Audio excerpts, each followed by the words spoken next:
తిరుపతి జిల్లా సూలూరుపేట మండలంలోని సర్పంచులు, ఎంపీటీసీ వారి పరిధిలోని గ్రామ సమస్యలను అధికారుల దృష్టికి తెచ్చినప్పుడు వెంటనే స్పందించాలని, వాటిని పరిష్కరించి తెలియజేయాలని మండలాధ్యక్షుడు అల్లూరు అనిల్ కుమార్ రెడ్డి ఆదేశించారు. శనివారం స్థానిక ఎంపీడీఓ కార్యాలయంలో మండల సమావేశం జరిగింది. ఈ సందర్భంగా ఆర్డబ్ల్యూఎస్ అధికారి మాట్లాడుతూ, ఈసారి వర్షపాతం తక్కువగా ఉన్నందున తూర్పు పల్లెల్లో నీటి కొరత ఉందని, దీనికోసం 3 దొరువులకు పూడిక తీయిస్తున్నట్లు, అలాగే ఇక్కడ నీటి సమస్య పరిష్కారం కొరకు ఉప్పు నీటిని మంచినీరుగా మార్చే ప్రాజెక్టుకు ప్రభుత్వం ప్రతిపాదనలు పంపమని కోరినట్లు తెలియజేశారు. కట్టుకున్న ప్రభుత్వ ఇళ్లకు మంజూరు ఇవ్వడం లేదంటూ కుదిరి సర్పంచ్ చెంగయ్య ఆవేదన వ్యక్తం చేయగా, ఎంపీపీ స్పందించి ఇళ్లకు మంజూరు ఇచ్చి నిధులు కేటాయించాలని హౌసింగ్ అధికారులను ఆదేశించారు.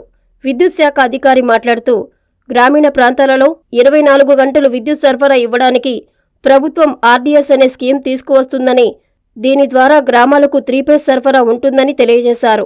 ఈ మండల సమావేశానికి అధికారులు నామమాత్రంగా హాజరు కావడంతో హాజరు కాని ప్రభుత్వ శాఖల అధికారులకు నోటీసులు పంపాలని ఎంపీపీ అనిల్ రెడ్డి ఆదేశించారు. ఈ సమావేశంలో తహసీల్దార్ రవికుమార్, ఎంపీడీఓ ప్రమీలారాణి, ప్రజాప్రతినిధులు పాల్గొన్నారు. జగనన్న సురక్ష ప్రోగ్రాం సెక్రటరీలు, ఎంపీడీఓ అలాగే మండల స్థాయి అధికారులు ఎక్కడెక్కడ సరిగ్గా వర్క్ చేస్తున్నారు లేదు అనేది ఆయనకు కూడా కొన్ని విషయాలు బాగా అవగాహన చేసుకున్నారు.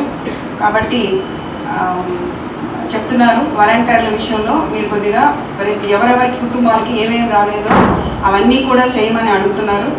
ఎందుకంటే మనకి రెయిన్ ఫాల్ పడాల్సినంత పడలేదు కాబట్టి వస్తుంది. మొన్న ఈ మధ్య కూడా దాన్ని పరిశీలిస్తే కొద్దిగా అంటే కంటిన్యూ రాకపోయినా డైలీ 2 hours 3 hours అట్లా అడ్జస్ట్ అవుతుందన్నమాట.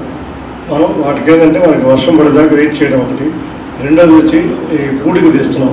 3 దొరువులు వచ్చాయన్నమాట. అవి వాటికి కూడా పూడికి తీస్తే వర్షం తొలకరి ఆగస్టులో పడుతుంది. మామూలుగా ఈ ఆగస్టులో వర్షాలు వచ్చాయంటే చాలా వరకు అది ఎక్కువ పెడుతుంది. ఎందుకంటే మనకి అందుకోసం ఏం చెప్పారంటే మనకి డీశాలిటీ ప్రాజెక్ట్ ప్రపోజల్ పెడుతున్నాం. అవార్డు కింద మనం చెప్పారు. సార్ కూడా ఎమ్మెల్యే గారు చెప్పడం జరిగింది.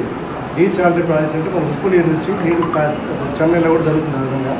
ఆ విధంగా చేసి అక్కడ మనం పెట్టగలిగితే ఆ 18 విలేజ్లకు కూడా సమృద్ధిగా నీరు ఇవ్వగలం.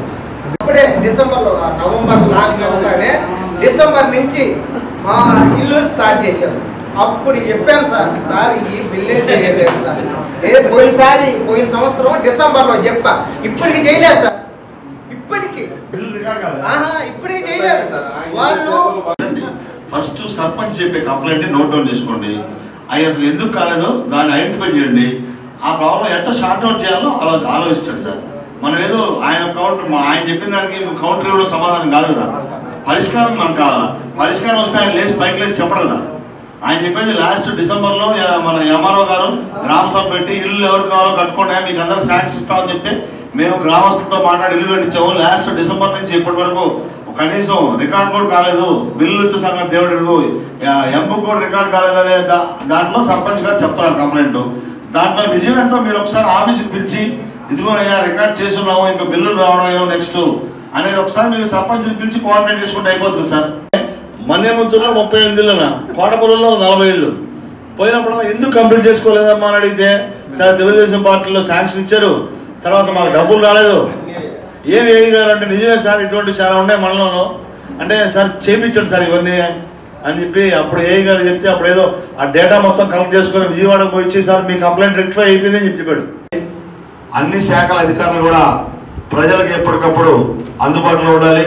ఖచ్చితంగా మీ సమస్యలు ఆయా సమస్యల్ని మీ శాఖలకు సంబంధించి వచ్చినప్పుడు పరిష్కార దిశగా ఎంపీటీసీలు కానీ సర్పంచులు కానీ ఎవరైనా లీడర్స్ వచ్చి గ్రామాల్లో సమస్య చెప్పినప్పుడు ఖచ్చితంగా స్పందించి మీరు ఆయా సమస్యల్ని పరిష్కారం చేయవలసిందిగా మిమ్మల్ని అందరినీ మరీ కోరుకుంటూ